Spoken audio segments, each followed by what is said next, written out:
ওরে গোপাল লয়ে বসুদেব চলে ধীরে ধীরে ওরে গোপনীত তারা গোপনীত হলো ধীরে যমুনা তীরে গোপাল তারা ও তারা রে নয়ন ফেরিল কারণ গোপাল তারা ও তারা রে নয়ন ফেরিল কারণ।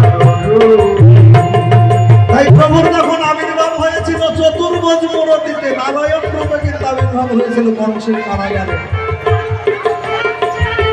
ঐশ্বর্য আর মাধুর্য একত্রিত হয়ে ওই চতুর্ভুজ গোপালকে নিয়ে পিতা বসুদেব ওই যমুনার মুখে গিয়ে উপস্থিত হলো। ঝড় বৃষ্টি হচ্ছে,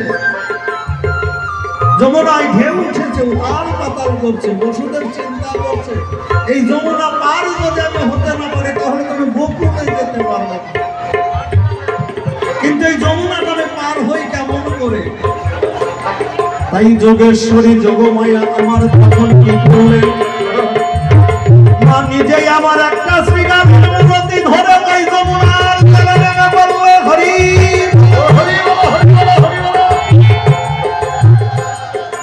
একটা শ্রীগালিনী মানে শিয়াল, মেয়ে শিয়াল ওই যমুনার জলের উপর দিয়ে হেঁটে পার হয়ে চলে যাচ্ছে। এবার বসুদেব চিন্তা করলো যে ঢেউ উঠলে কি হবে, জল বেশি নাই, কারণ একটা শ্রীগাল যখন পার হয়ে যাচ্ছে তাহলে আমিও যেতে পারবো। কৃষ্ণ লয়ে নাম লাগিয়ে যমুনার ওই জলে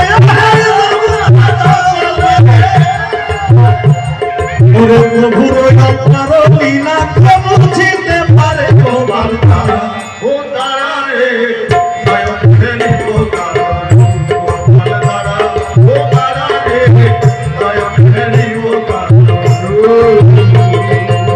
এদিকে যমুনা প্রার্থনা করছে যে প্রভু আমি কি তোমার চরণ পাবো না? এটা বাসিওয়ালা গোপাল না মোবাইলওয়ালা গোপাল।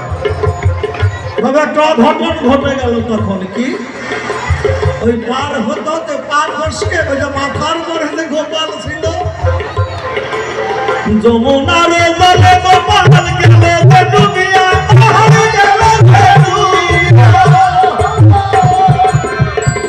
ওরে গোপাল খোঁজে বসুদেব নয়ন জলে ভাসিয়া গোপাল তারা তারা